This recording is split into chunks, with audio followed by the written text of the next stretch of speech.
আসসালামু আলাইকুম। তাই তুমি যদি সে ফিলিপিন যাইবেলা সদ দলে বা আর একখানা স্কলারশিপ হল্লা সদ দলে আজি আর ভিডিও বে তোমাল্লা। তো স্কলারশিপ ফোন দিলেন হলে ফিলিপিন হলে যদি সে তুমি যদি রোহিঙ্গা দলে আর মালয়েশিয়া অথবা বাংলাদেশ তাহলে সিরিফ কি হইতে হতা বলে মালয়েশিয়া আনলে বাংলাদেশ আমাকে দুনি দেশে তা ফুরিব। তাই তুমি যদি সে এর ভিতরে আছে দলে তুমি যদি সে স্কলারশিপ লয়ে ফিলিপিনে যাই ফোন না করতে সদ দলে তাই এ ভিডিও বে তোমাল্লা।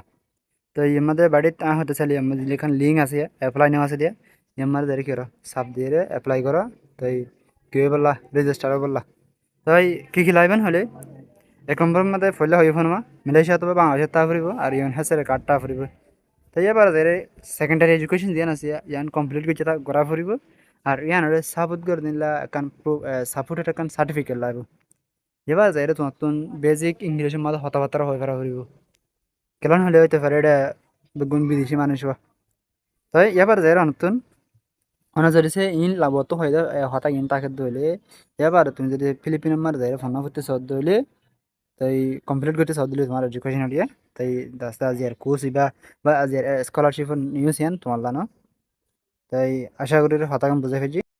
তাই ডেট লাইনে দেয় আজিয়ানো আজিয়া লাস্ট ডেট 25 ফেব্রুয়ারি। তাই আজিয়া ভিতরে রেজিস্টার করা ফুরিব না। তাই ভিডিও যত পারে তো শেয়ার করো বেগুন যেন